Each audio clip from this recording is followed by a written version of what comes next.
right, round 2. Coming off some PC issues at XDefiant Season 1 launch time and some lackluster builds, we're back with more weapons, better builds, and some classes to try out. So drop your thoughts, drop a like, share your own builds, subscribe for more, and make sure, only if you want to support with code Espresso in the store on any items or battle passes. But anyways, let's get into some of these builds. So my top weapon choices still are very similar to what we talked about before, but gonna throw in a few more weapon builds to fill out a few more options for those of you that are interested. First, in no particular order with this, I'm not saying like, hey, this is the best build out of all of them, down to the worst one. We're just gonna be talking about these, but the first in no particular order is one that we had touched on as a good weapon, but we didn't talk about a build for it, and I was actually surprised to see that in a recent video here on the channel, it fielded so many comments of, what's the M4 class build? So happy to share, this is my M4. This one's really fun to use, I think, that sure, there's plenty better rifles like the AK, ACR, M16 in the right hands, but I think the M4 is just a genuine fun weapon to use, different than the main air quote meta rifles in XDefiant,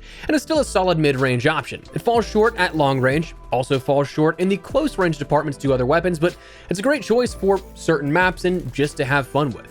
This build, I've been running the compensator, lightweight barrel, vertical front rail, reflex optic, and the fabric rear grip. Kind of kitting it out a little bit for that ADS speed, but also vertical recoil control. You'll see that there's a little bit of horizontal bounce still, but it's something that's pretty easy to manage. And if you really wanted to, you could change to a muzzle brake instead of a compensator to try and mitigate that horizontal recoil a little more so than the vertical recoil. The rest, though, really maxes out on the ADS, which makes it really snappy, really easy to use, and a nice one to run around the map with. Next, we'll get into some of the more definitive, air quotes, better weapons, not just the ones that I love using for fun, but the ACR is the next one I want to talk about. The ACR is an incredible choice, as always. The last build we provided was, admittedly, a little way too slow. It focused solely on control, but frankly, you don't need such a laser-focused build on recoil control.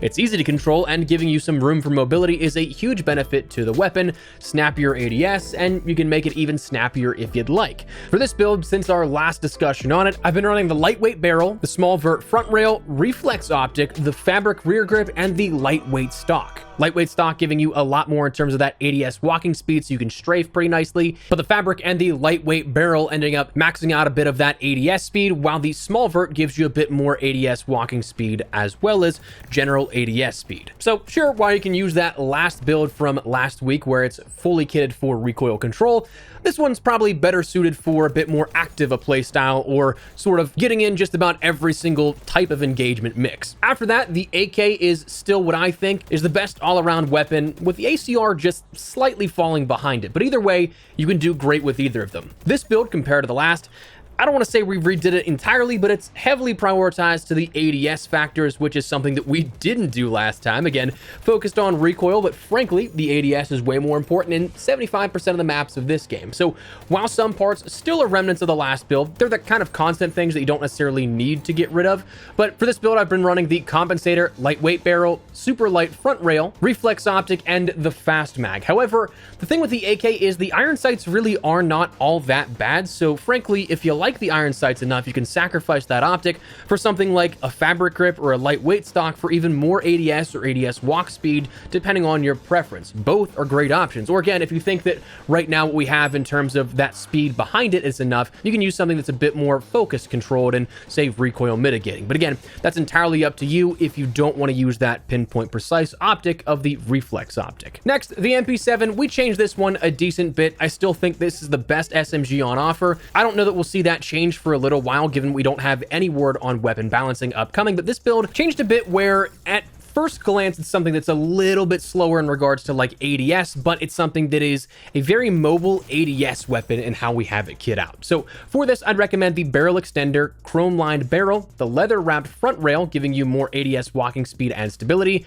the fabric grip, which again gives you more ADS speed and stability, and the lightweight stock, which gives you a bit more ADS walking speed and general movement speed. So it's one of those things that the barrel extender and the chrome lined increases that range a little bit, but you also end up having the ability to strafe around and have this something that you have your gun up ready for a gunfight at almost any point. Now, can you sacrifice that barrel extender for, say, a fast mag or a chrome line for the lightweight barrel? Absolutely, if you'd like to and you want to play a lot more close quarters engagements, but that's the one that I've been playing around with this past week and been having a lot of success with. Next up, the LVOA-C. Still having a lot of fun with this one here. Again, a much more closer quarters version of the M4, but at the same time, if you kit it out properly, you end up having a good handle on how the weapon will perform.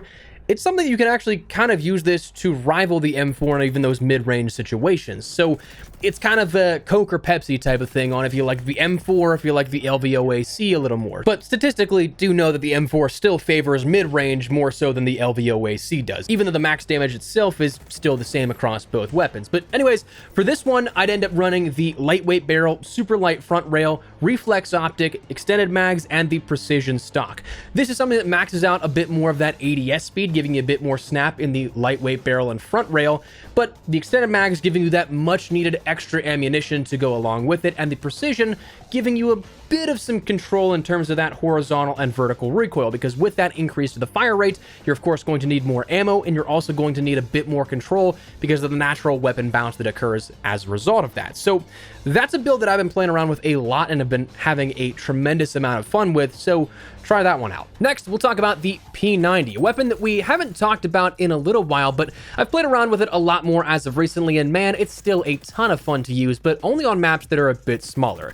You're going to find yourself very much so outclassed by rifles if you play something that is a larger map, so things like Arena, Clubhouse can get the job done in the interior of the map, Echelon HQ, maps like that. But if you have to challenge anything at a distance, I wouldn't recommend it a whole ton, but it's great for close quarters. For this, I'd recommend the chrome-lined barrel, giving you a little bit more damage range on it, just because the base ranges aren't all that great on the P90, the super light front rail for more ADS speed, the fast mag, the quick draw rear grip, and the precision stock for a little bit of control. Because again, if you challenge anything outside of just point blank, it's going to have a little bit of bounce, so getting that precision stock recoil benefit is a little bit of an added help in some situations.